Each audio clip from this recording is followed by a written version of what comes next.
মহিলা সাব ইন্সপেক্টরের উচ্চতাটা কত লাগে সেটাই আজকে তোমাদের কাছে ফোকাস করছি।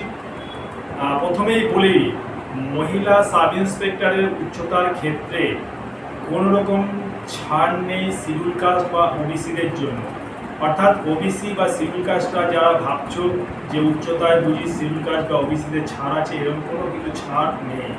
অর্থাৎ 160 সেন্টিমিটার যদি উচ্চতা তোমাদের থেকে থাকে তবে কিন্তু ওয়েস্ট বেঙ্গল পুলিশের মহিলা সাব ইন্সপেক্টরের জন্য তোমরা ফর্ম ফিল আপ করতে পারো।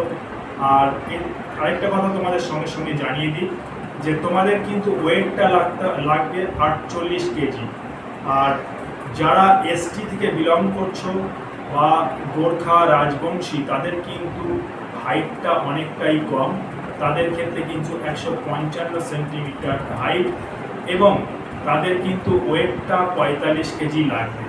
এবার তোমাদের জানিয়ে দিই তোমাদের ইভেন্ট কি আছে, অর্থাৎ তোমাদের ফিজিক্যাল এফিসিয়েন্সি টেস্ট কি হবে। তোমাদের যেমন প্রথমে প্রিলিমিনারি এক্সাম হবে এবং এক্সামের পরে তোমাদেরকে পিইটির জন্য ডাকবে, ফিজিক্যাল এফিসিয়েন্সি টেস্ট। তারপরে তোমাদের পিএসটি যাবে, পিএসটি মানে ফিজিক্যাল স্ট্যান্ডার্ড টেস্টের জন্য ডাকবে। তারপরে সব কিছু হয়ে যাওয়ার পর তোমাদেরকে ফাইনাল রিটেন পরীক্ষা একবার নেওয়া হবে। ফাইনালি রিটেন পরীক্ষা যদি পাস হয়ে যাও তারপরে তোমাদের ডকুমেন্টেশন হবে, ডকুমেন্টেশনের পরে তোমাদের মেডিকেল হবে। এইভাবে পর্যায়ক্রমে কিন্তু সাব ইন্সপেক্টরের পরীক্ষাগুলো হয়ে থাকে। তবে মেন ফোকাস যেটা তোমাকে বলছি, তোমাদের ইভেন্ট কি আছে সেটা তোমরা জেনে রাখো। মেয়েদের ক্ষেত্রে সেটা হচ্ছে মহিলা সাব ইন্সপেক্টরদের জন্য ইভেন্ট আছে 400 মিটার রানিং। এই 400 মিটার রানিং কত মিনিটে করতে হবে না, 2 মিনিটে 400 মিটার রানিং করতে হবে। হয়তো তোমরা ভাবছো যে বিশাল কিছু ব্যাপার না, 2 মিনিটে অনায়াসে দৌড়ানো যাবে। যারা ভাবছো যে আমাদের দৌড়ে খুব উইক, তোমরা আসতে পারো কল্যাণী ফিজিক্যাল একাডেমিতে। কল্যাণী ফিজিক্যাল একাডেমিতে একটি স্বয়ংসম্পূর্ণ একাডেমি। এখানে অল ইন্ডিয়া পুলিশ একাডেমির প্রাক্তন ফিজিক্যাল ট্রেনার রয়েছে, তাদের দ্বারা ট্রেন করানো হয়।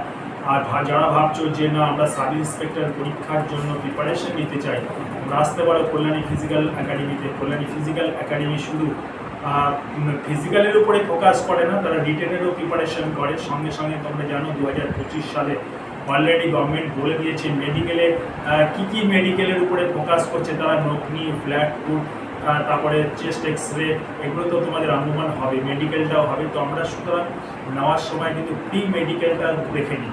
আরেকটা কথা বন্ধু তোমাদের বলে দিই, সেটা হচ্ছে মহিলাদের ক্ষেত্রে কিন্তু চেস্টের কোনো মেজারমেন্ট হয় না। সুতরাং এটা নিয়ে তোমরা কোনো রকম চিন্তার মধ্যে থাকবে না। যারা আসতে চাও কল্যাণী ফিজিক্যাল একাডেমিতে আসতে পারো। আশা করি ব্যাপারটা বুঝতে পেরেছো। জয় হিন্দ, বন্দে।